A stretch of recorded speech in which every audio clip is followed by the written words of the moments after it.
The gang celebrate their victory over a cup of coffee. Should we be treating you instead of the other way? Tiffany said after drinking a cup of coffee. Yeah, but I like making coffee. Plus, we got the whole shop to ourselves. I leave you guys alone for 5 minutes and already you all start causing trouble. It's not our fault. Alfred let us off our leash. Sally said while hitting Alfred's arm. Hey. I see you're a model now. Yep. Apparently my invisibility can affect how the camera captures my frame. As Amber prepares another cup of coffee, she looks at the table and smiles. I forgot how special it was with all of us together. Amber laughs and walks to the table.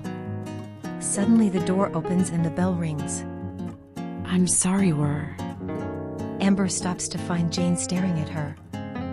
Have room for one more?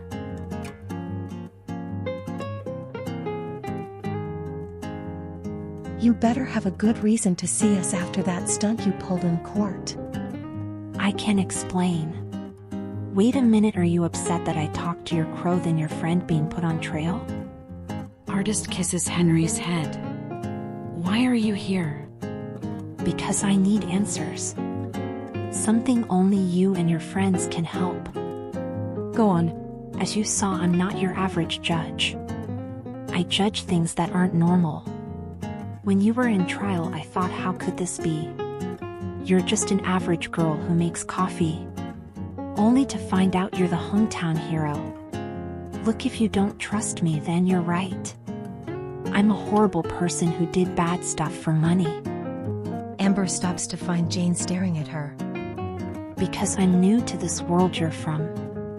I must know, how do you do it? Jane wanting to learn more about the dead. To be honest, we all had a common goal. A goal that we failed. Please, tell me more.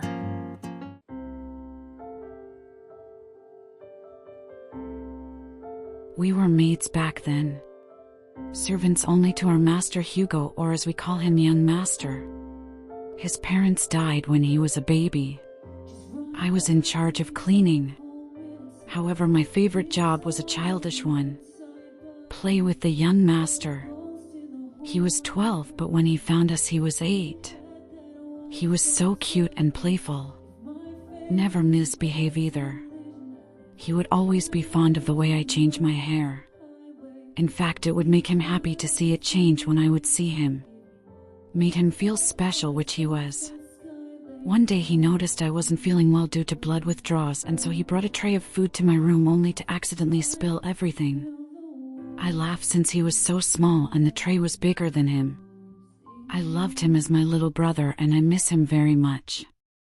It was also where he taught me to control my hunger for blood, since it would scare him to see me like that, and to be honest, it scared me too.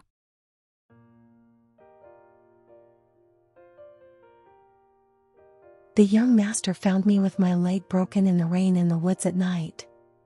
At first I felt like a bird in a cage. I wanted to leave and get my revenge. Hugo had a pet bird that he let out of his cage, yet it always returned back to the cage. It was then I realized that I wasn't a prisoner but a guest. I wanted to repay him for healing my leg. So I would paint portraits for him. Thus he gifted me the name artist, since I didn't feel comfortable with my real name. He didn't care. He thought my paintings were the world. So I painted portraits of my travels, and he wanted to go to those places. I wish I could have taken him to those places. I know he would have loved to see them in person. I may have hated him at first, but he taught me that love isn't a cage but a globe. In a way, I became like him with my crows. Lost but healed by love.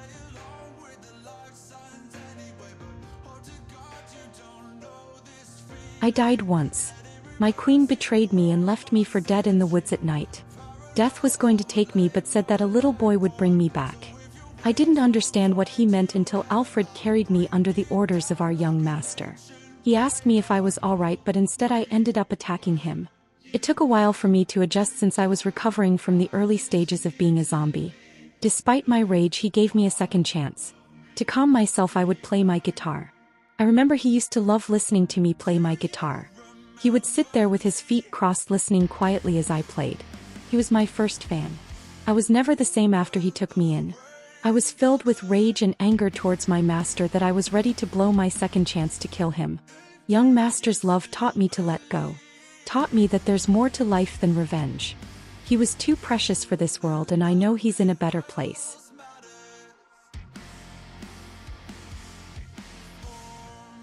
I was there when he was born. He was a friendly little guy. He would always follow me wherever I went. It got distracting from doing my work at times. I got annoyed by him until his parents died.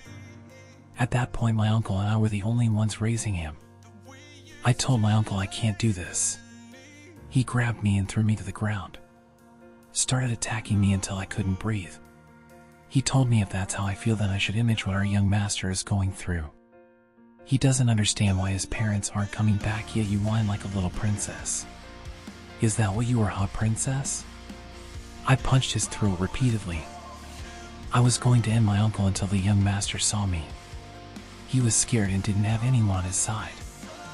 I dropped my weapon and told my uncle that if he ever raised his hand at me again, I would kill him and raise the young master alone. I hugged the young master, crying with him.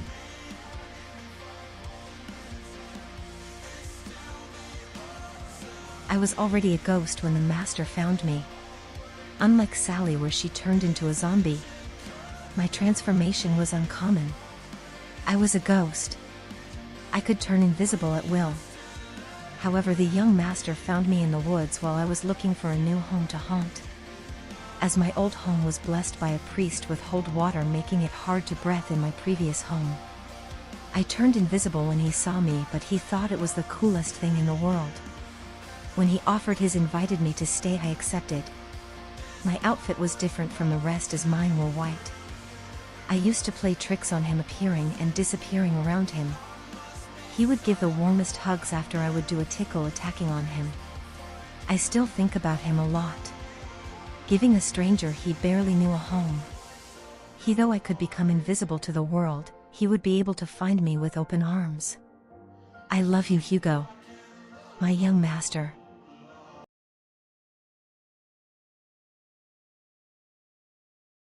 So you understand why we're able to control our abilities?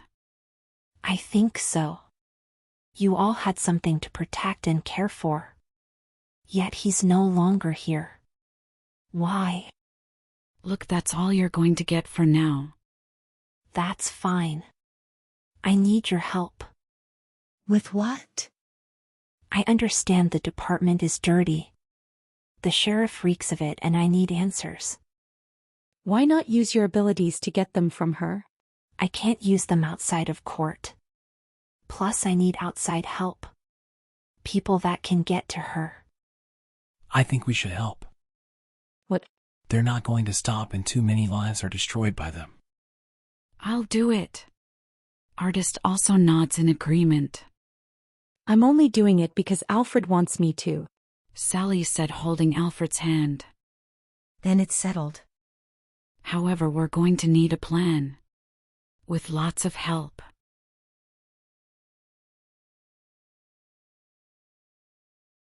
Jean pulls out a piece of paper. What is that? It's a warrant. That way, if an outside department gets involved, you have protection. Jean said while signing the paper. One more thing. I want the sheriff alive, along with 2 other corrupt officers arrested. Jean then gives them badges.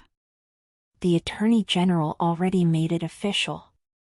They each grab a badge and watch Jean leave.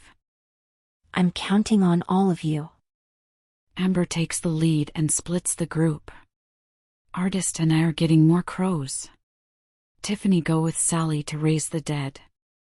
Alfred, I need you to watch the station and give us any updates. Everyone agrees to the plan. We'll meet at Alfred's car once everything is ready. They finish their coffee and prepare to leave. Artist puts Henry on her shoulder and Sally gives Alfred a hug. As they leave the building, a silhouette of the young master appears. Amber hears a voice that sounds like the young master. Good luck, my maids. I love you all.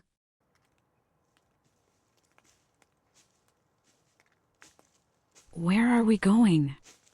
We're going to see an old friend. You have friends besides your birds? He's a fellow birdwatcher like me. Plus he knows about our kind. Can he be trusted? Of course you'll like him when we see him. Artist then turns to Amber.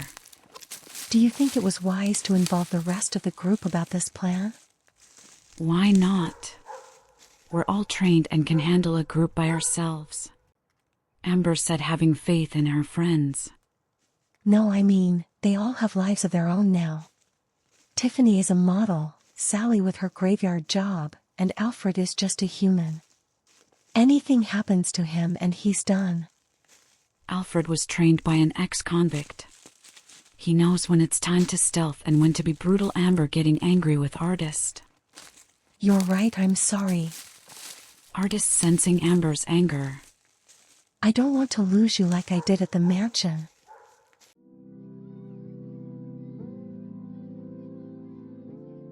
We're here. Artist tells Amber. Artist approach man on his phone. Hey PJ. PJ waves back.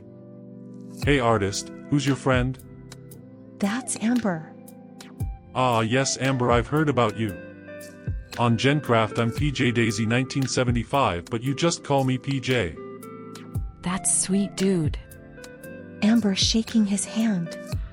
Is the flock ready? Of course, but why all of them? Aren't your crows enough? I need them to cause a distraction. They're perfect for messing with phone receptions. Alright, but please be gentle with my birds. PJ whistles and an army of birds are summoned to Artist command. Take care now. I got to go back to making my masterpieces. PJ waves them goodbye. I didn't know he was an artist too. Amber smiling at Artist. It's his hobby and he's pretty good too. Now come on. We got hell to raise. Artist walks back with her flock above her. I'm starting to think I'm a bad influence on her.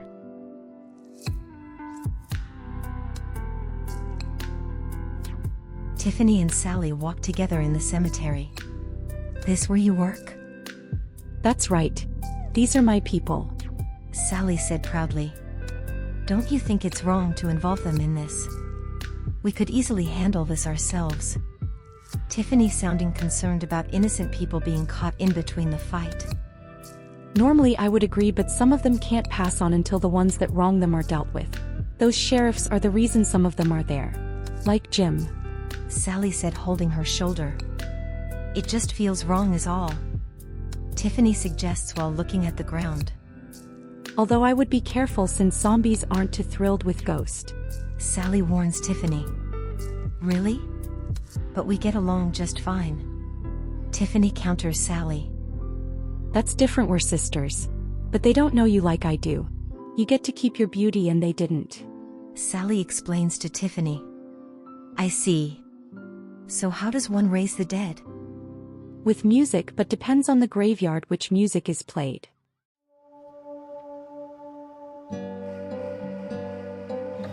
Sally grabs her guitar and plays in front of Tiffany. The tune raises the dead and look at Sally with excitement. Hi Sally. Who's your friend? This is Tiffany.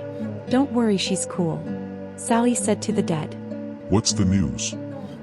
Look, I need your help, and for some of you this might be your ticket to passing on. Sally explains the whole plan. The Temple City Sheriff Station.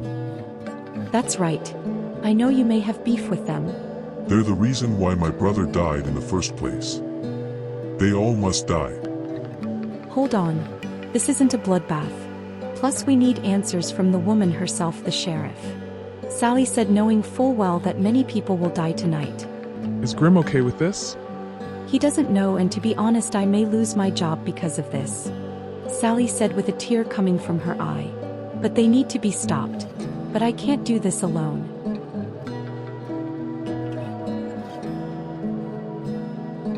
Before Sally can finish, the dead roar in agreement. Sally gives a warm smile. Thanks, guys. You're all amazing. Anything for you, Sally. Then let's raise hell. Tiffany shouted. Yeah, what the blonde lady said. As they make it to the gate, Death is blocking the path. What are you doing, Sally? Grim looking disappointed. I needed help from my friends. Grim looking at the dead turns to Sally. I'm only allowing this one time. He hands Sally a piece of paper. There's people in that station that have an appointment with me. Collect those souls and I'll forget this happened tonight. Grim swings open the gate. But you must keep the dead hidden. Tiffany looks at Death terrified. Don't be scared. I know you and your work isn't over. Tiffany turns invisible. She still isn't comfortable seeing him. Now leave. I prefer to finish this before Hell's Court starts.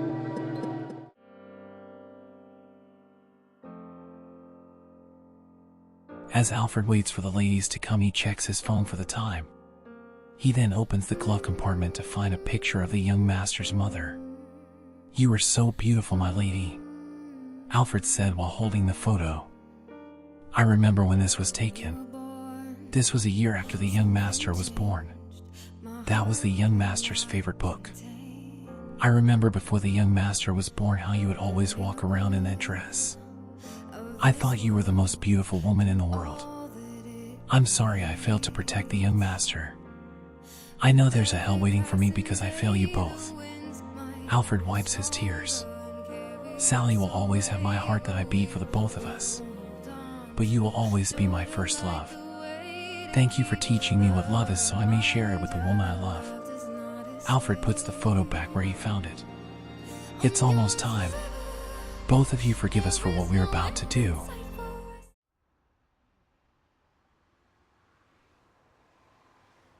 Alfred checks his mirror to find Amber and Artist in the back. Sally and Tiffany already sitting on the hood of the car. "Awesome. Everyone is here." So fearless leader. What's the plan of attack? Simple will attack them on all sides. Artist will use the crows to disrupt any communications from coming out. The zombies will break in from the front and sides with Sally taking the lead. Alfred will shoot anyone leaving the station. Finally, you and me will sneak in through the back and ambush the sheriff. You do know there's a few that aren't bad officers in there, right? Yes. But unfortunately they have to go too. Sally said while holding the hit list Grim gave her. I know this isn't going to be pretty, but the town will be better without them. Amber said, knowing her reputation has been stained. With that, the maids head to the station.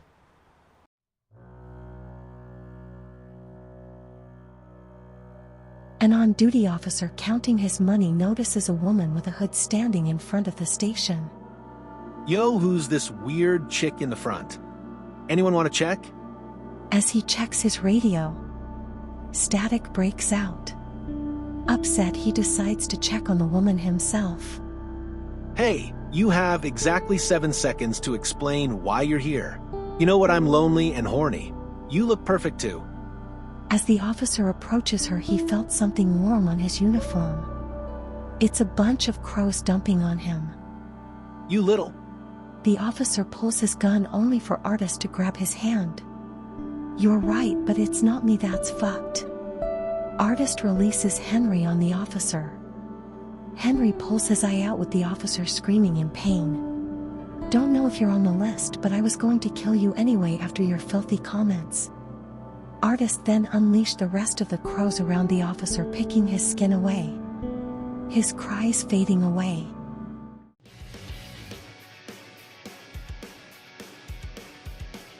As the officers are wondering what happened to their communication, they hear a guitar playing outside. It's those kids again, isn't it? Well timed to shoot them. As the officers head outside, they find their partner dead on the floor. Guys, Before the officer could finish, a loud strum from a guitar echoes.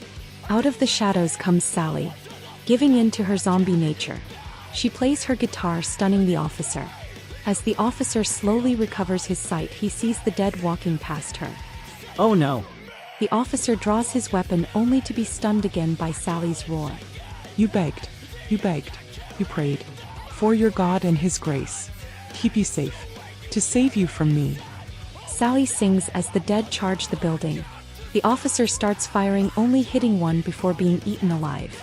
Sally laughs as she plays her tune of death. The other officers notice what's happening and lock every door in the station.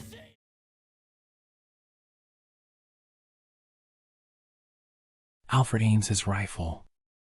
In his scope, he sees an injured officer he recognized. It was the officer that arrested his uncle. He thought the officer retired since he didn't see him on patrol. As Alfred prepares his shot, a female officer spots him and shoots back at him. Sniper, the female officer said. Alfred gets a clean shot, killing her in front of him. Alfred then sees the officer run out the building and heading towards Sally. Alfred shoots his leg. That's for my uncle.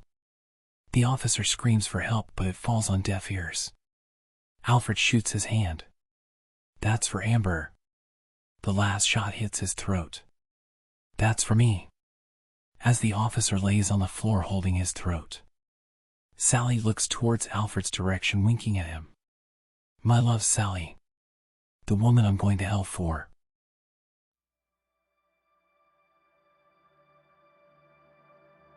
With the chaos that is taking place outside, Amber and Tiffany enter the police station without being noticed. When they enter, they find the bodies, or what's left of the officers that were inside. Are we really in the right for this? Tiffany questions Amber. I don't know. These officers have poisoned this town. Either they were lazy or just cowards. They needed to be dealt with. Yeah, but these people should be tried, not murder. As they make their way upstairs, they hear a zombie yelling at a woman. Some of the dead had issues with these officers. If we hadn't asked, they probably would never pass on. Tiffany looks at Amber, thinking if she really believes that. We're getting close. I can smell her. As they approach down the hallway, a zombie pushes a female officer out the window. Tiffany gasps. Amber takes her hand, checks the door. I could go through. Before Tiffany can finish, Amber kicks the door open.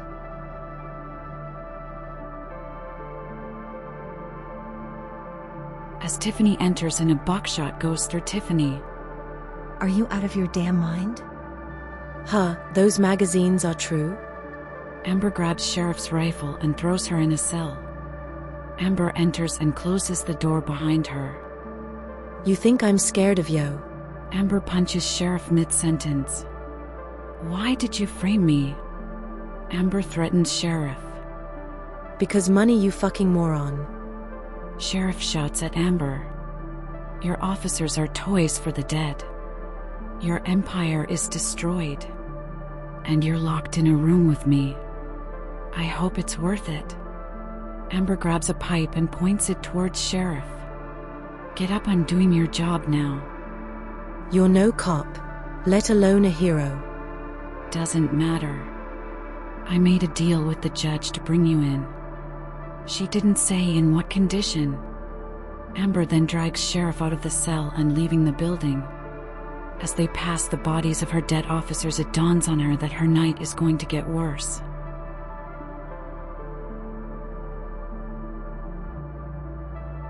While Amber is dealing the sheriff, Sally continues to play her tune, Alfred providing support from above. A group of zombies grab an officer as he fires uncontrollably. A stray bullet hits Sally and she falls to one knee. Alfred, afraid for Sally, rushes to her side. Sally tries to grab her guitar that dropped but does not have the strength to grip it. Sal, Alfred said, trying to help Sally. Sally strikes Alfred in the face. Sally, realizing her actions, helps Alfred. I'm sorry, Alf, but this is why we can't be together. Sally said, retaining her zombie form. I lied when I said I had Feely. Alfred kisses Sally while still bleeding from the eye that Sally hit. I know, but the truth is, I'm lost in you. Alfred bandages Sally. Mom, I didn't care what your appearance is. I want to be your heart. Alfred finally helps Sally up and gives her guitar back. Sally looks back at Alfred, giving him a wink, and plays a different tune.